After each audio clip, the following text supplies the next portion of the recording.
Francesca! Did you get the wedding invite from my daughter yet? It should have arrived in the mail. Good morning, Gladys. Yep, Becky's invite came this morning. 2 months on Saturday, right? Have you seen the venue? I bet you were surprised when you found out she's getting hitched at a hotel of that caliber, right? Right? Yeah, I gotta admit, I wasn't expecting that. I heard a few celebrities got married there recently. I even read that it's the King of Saudi Arabia stays there when he comes to the States. I thought I was misreading it at first. That's right! Isn't it amazing? It really is. I can't wait to see what the ceremony's like. My Becky outdid herself this time. She really is incredible. I always knew she ended up bagging herself a rich, high-spec guy. We're finally moving into the upper echelon of society, my dear. And this wedding is where our ascent begins. We're going to the moon, baby! I couldn't be more proud of my amazing daughter. Her big brother might have failed miserably, but she more than makes up for it. Failed miserably? Just to clarify, you're talking about my husband, aren't you? Of course. Sean's my only son. Who else would I be talking about? Right, I thought so. I still have no idea why he married someone like you. I've been racking my brains over it since the day I met you.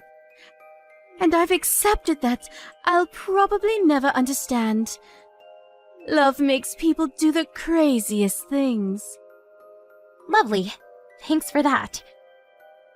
It's such a waste to think he graduated from one of the most prestigious colleges in America and works for a major global company. But the best wife he could find was a broke loser raised by a single mum. It breaks my heart. It really does. It's obvious you were only ever after his money. You couldn't be more wrong, Gladys.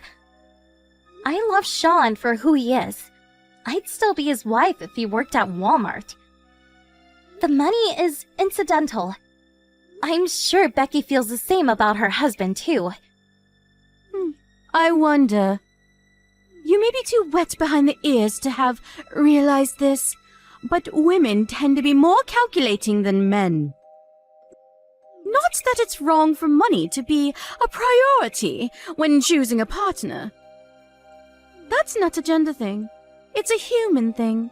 And it's good common sense in my eyes. But please, Francesca, you can't be serious when you said you would have still married my Sean if he worked at Walmart? Oh, the embarrassment! Yes, I would. Perhaps that wasn't the best question to ask you. You can say whatever you like. Now you already have your grummy mitts on the pot of gold at the end of the rainbow. It doesn't matter, though. I know your true colors, whether you admit to them or not. In any case, I don't acknowledge you as my son's wife, and no children you bear will be part of this family. You're the cursed spawn of a single mother, and we don't need dirty poor people blood tainting our proud lineage. You do well to remember that, Francesca. Yes, I know, Gladys. You remind me almost every day.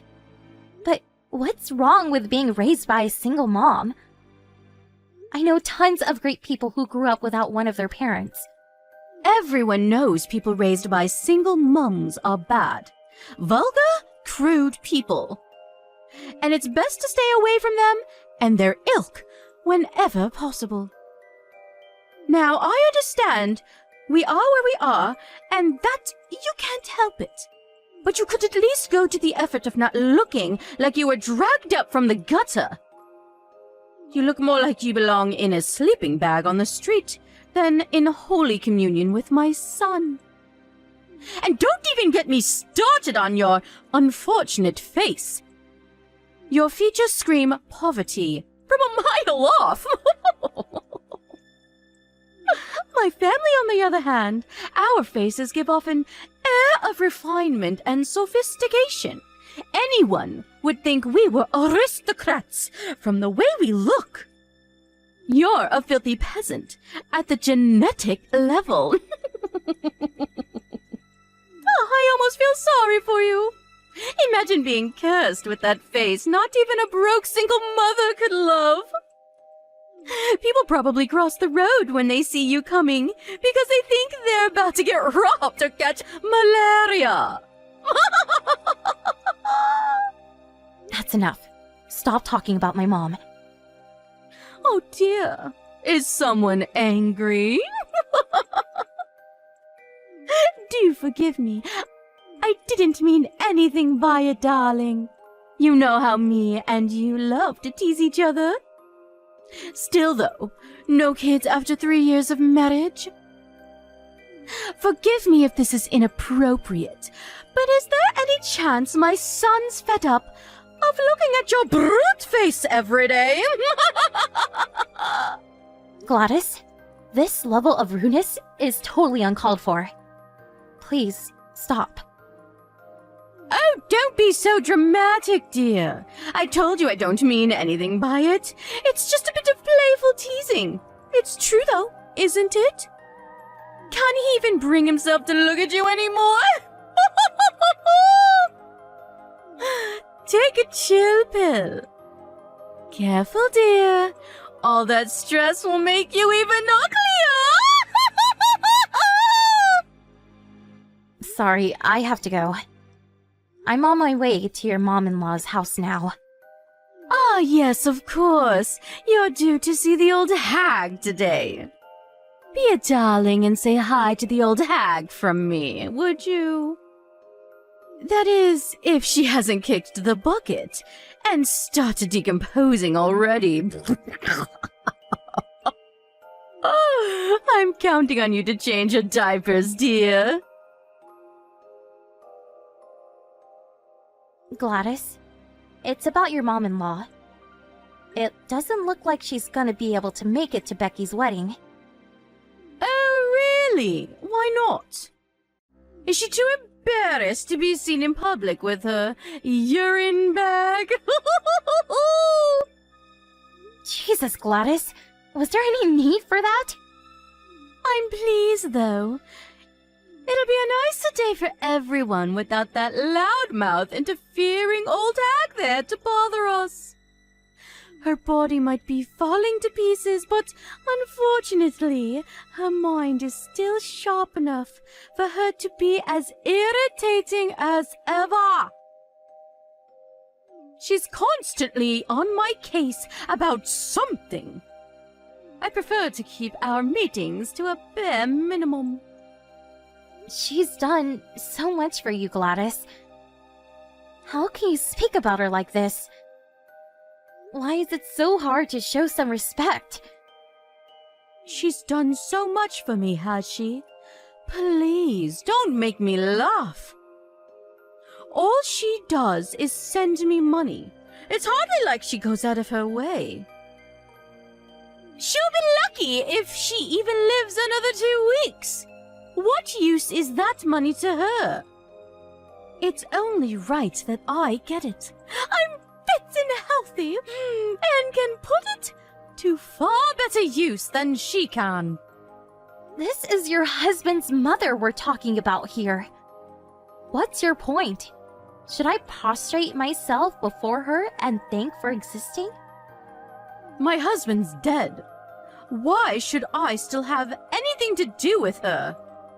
She should be in a home already. Why, oh, why was she so insistent she had to live on her own in that apartment block for old people? I swear my phone rings every 5 minutes with something. Please, will you come see me? I ran out of food. My potty's full. I'm sick and tired of her, and the sooner she kicks the bucket, the better. But you don't even visit her. I'm the only one who ever goes. I used to go before you did. Besides, it's your duty as my son's wife to look after my decrepit mother-in-law. I just know you're not complaining about fulfilling your duties to this family. You wouldn't do that, would you? No. Iris is lovely to me, and I'm happy to help her. Fantastic! Then keep doing it and stop talking back to me. I'm in a good mood today, so I'll let it slide. But back in my day, a wife wouldn't be stripped butt naked and forced to sleep in the yard for giving her mother-in-law attitude like this. Oh yes, I almost forgot. I do hope you're constantly reminding her how worried and concerned I am for her well-being. We don't want me getting written out of the will now, do we? Yes, I tell her. Anyway, enough of this drivel. Let's talk about something important. So about Becky's wedding. What will you be wearing? I was thinking of wearing my dress suit. Surely not the same one you wore to my cousin's wedding. Yes, that one. You silly girl.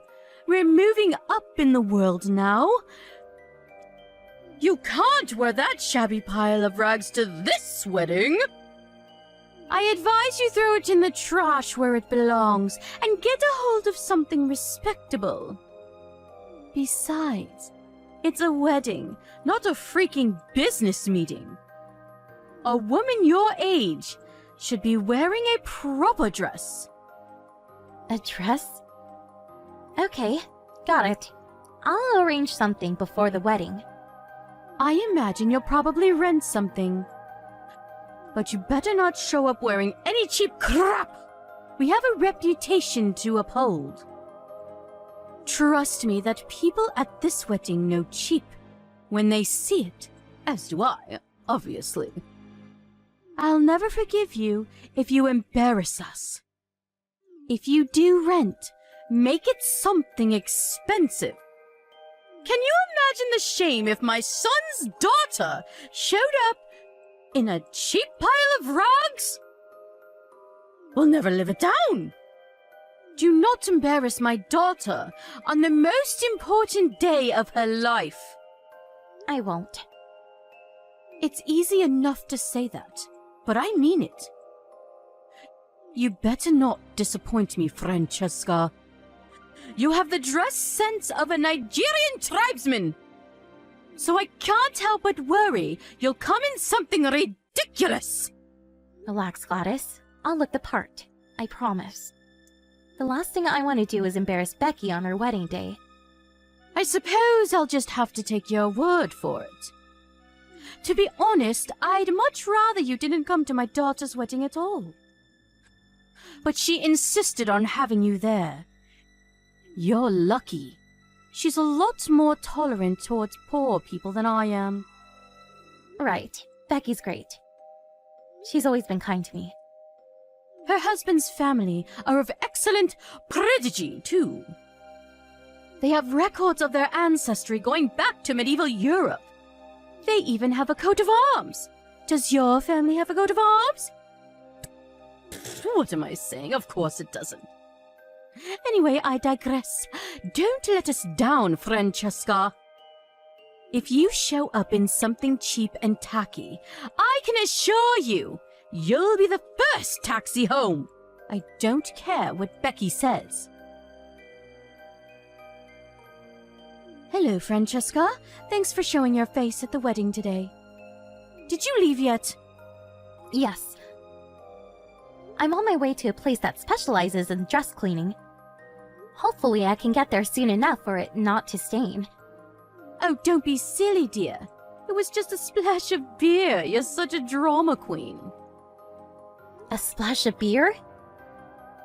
You poured an entire keg over me on purpose. Right in the middle of your own daughter's wedding!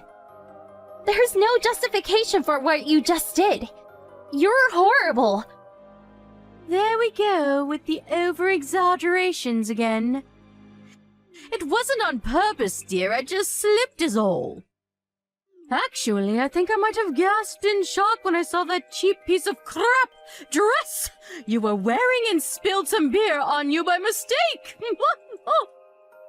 But you know what? It serves you right. I made it crystal clear. You were to rent the most expensive dress you could.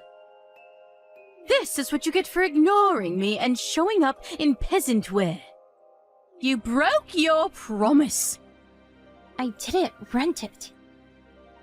Oh? You mean you actually paid for that thing? So that's why you're running around like a headless chicken, trying to get it cleaned. How's your dress looking, dear? It's obviously cheap garbage. Why not throw it in the trash where it belongs? Wrong. You told me to come looking the part, so I went the extra mile and did just that. You looked the part in that thing, did you? Oh, the delusion! Now I've heard it all!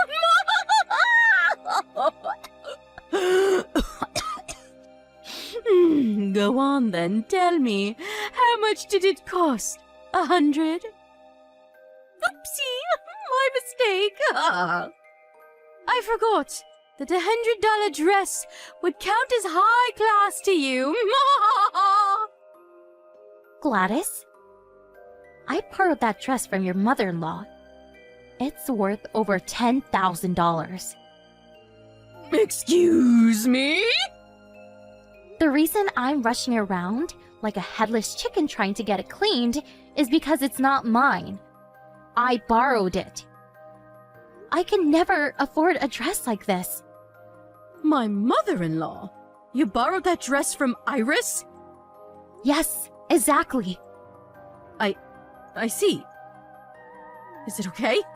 It's not going to stain, is it? Yeah, I think it'll be okay. I still told Iris, though. You did what? You fool! What have you done? What did you say? I told her you poured a keg of beer over me. No. I told you, Francesca, it was an accident. I didn't pour anything on you. I slipped, that's all. It really didn't look like that to me. You've got it all wrong! Tell her I made a mistake. Set her straight this instant! No way. Sean saw you pour beer on me. There are a bunch of other witnesses, too. There's nothing to set her straight on. That's exactly what you did. Stop talking back to me and message her now! Tell her I slipped. Why? What do you mean, why? Because I'm your mother-in-law, and that means my word is law! I'm not sure why you think that, but you couldn't be more wrong. Yes, it damn well does, you insolent little toe rag!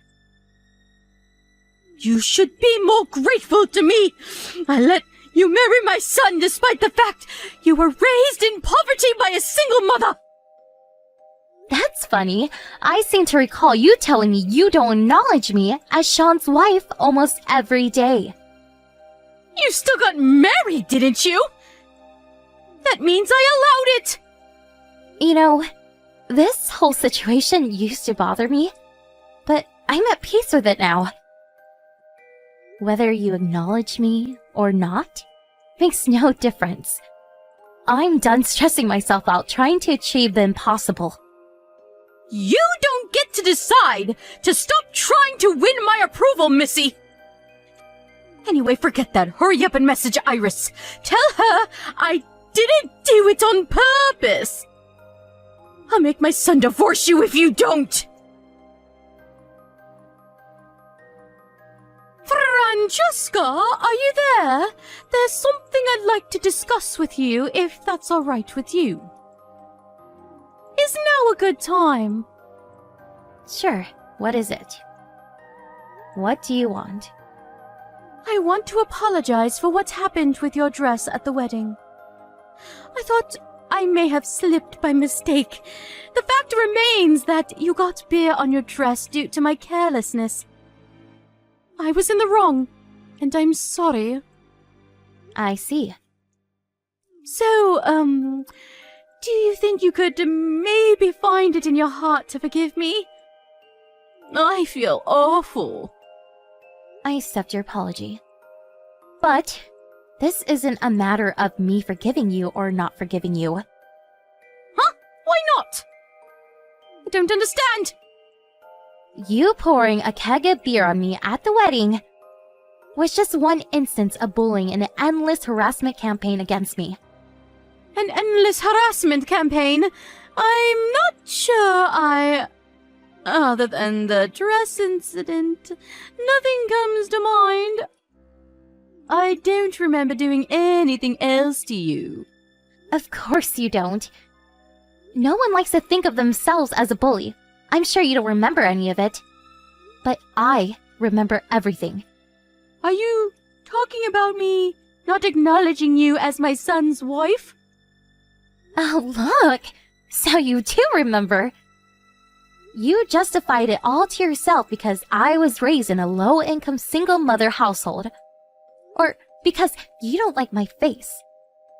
You called me every name under the sun. You victimized and insulted me at every possible opportunity. Are you saying you don't remember any of that? Even if you do feel that way about me, some things are better off left unsaid. But you took the pleasure in hurting me, so you went out of your way to make sure I knew exactly how you felt. Francesca, dear, I never meant to hurt you. It's just that I've always had strong conceptions of how the ideal wife should be. I suppose there's a chance I let a few things slip that I shouldn't have.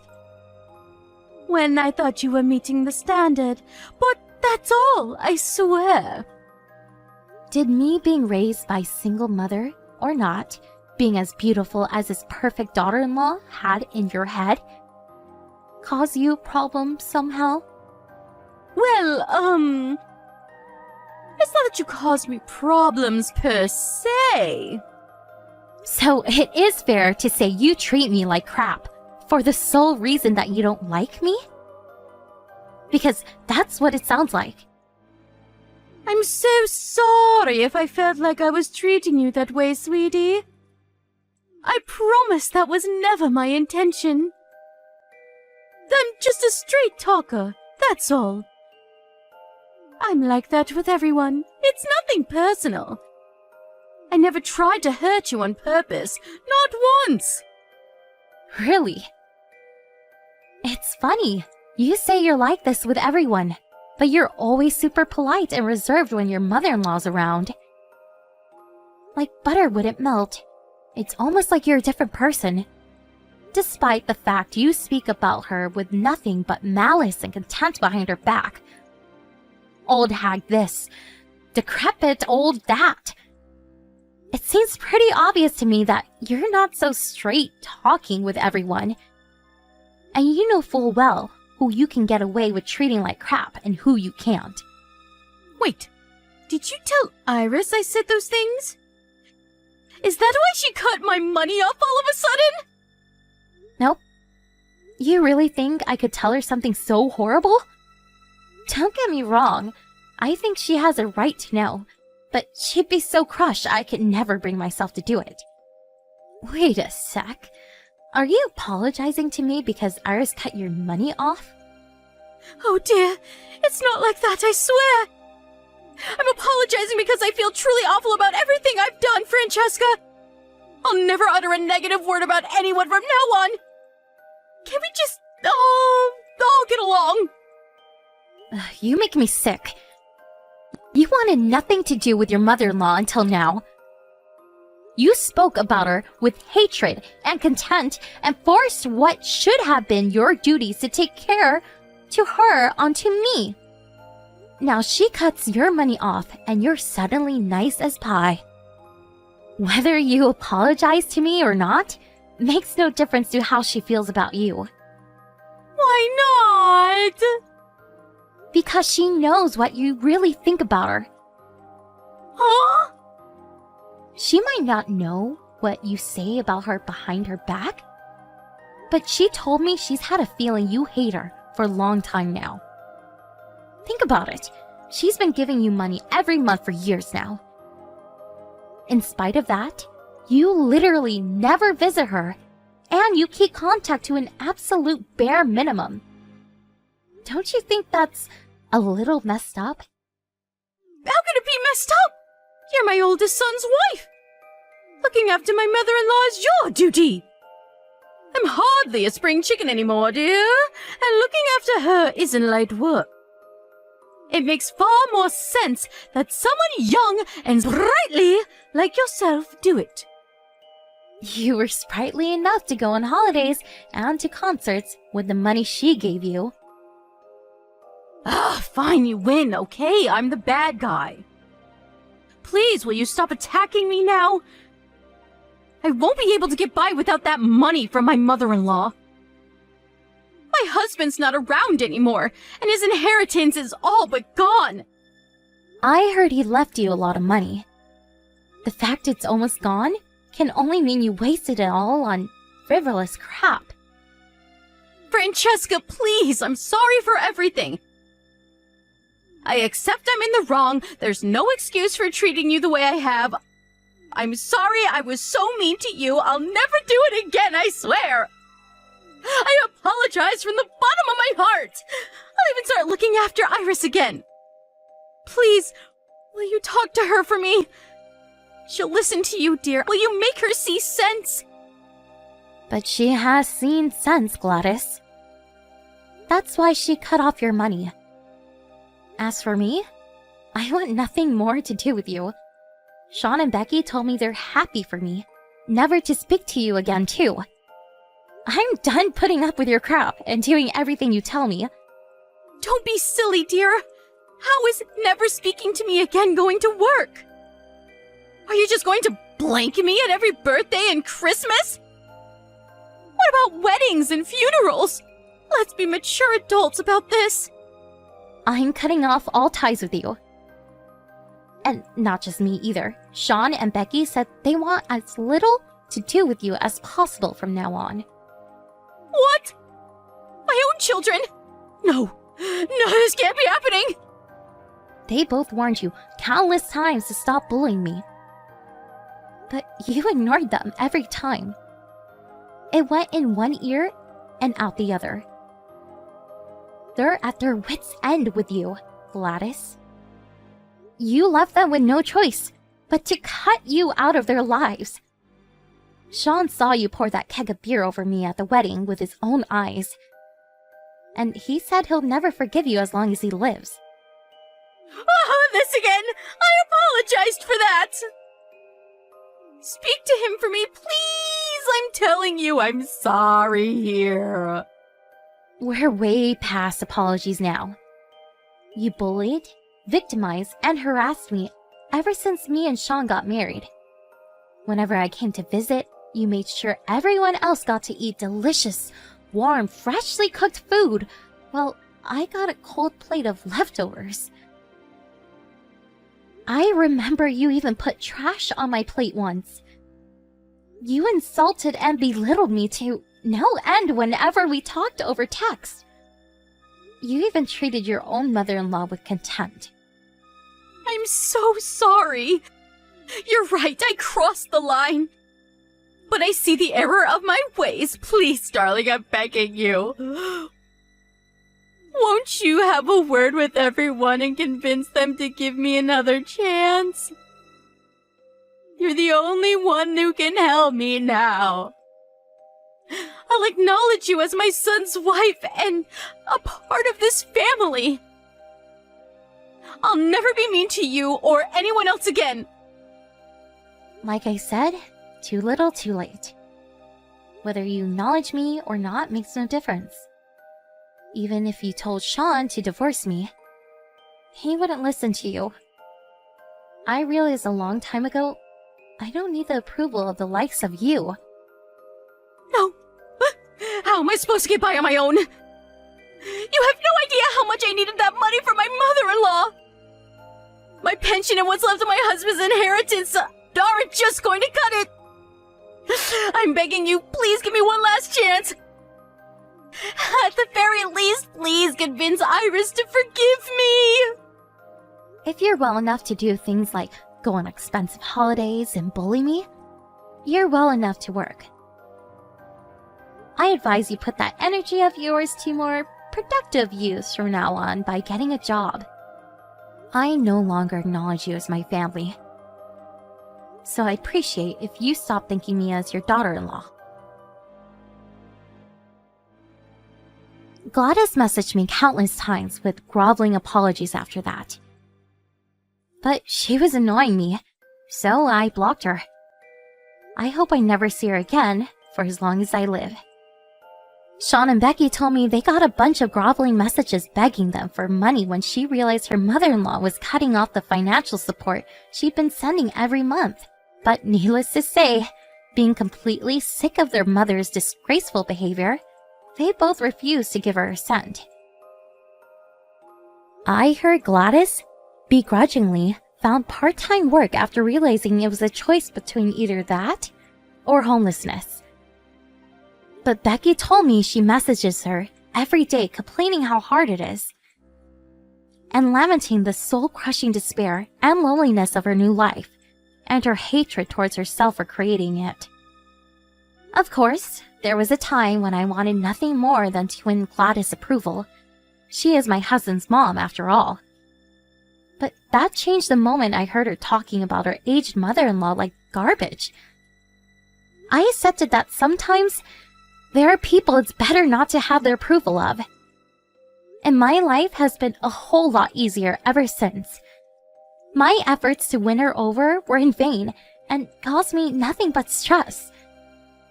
Cutting her out of my life was the best decision I ever made, and I don't regret it one bit. I had no idea what her life will look like from here on out. But no matter how bad things get, me and my husband have no intention of helping her. She brought this all on herself, and I think it could actually do her good to learn the hard way that actions have consequences. There wasn't anything in particular that I meant I had to carry on seeing her, so breaking things off was a piece of cake. It's amazing what a breeze life can be when it doesn't have toxic people in it. I feel blessed to be surrounded by my amazing, supportive family who genuinely want the best for me. Here's a shout out to my husband Sean, my sister-in-law Becky, and let's not forget Iris. They're the kindest people I've ever met. It's a miracle that someone like Gladys managed to raise such wonderful kids.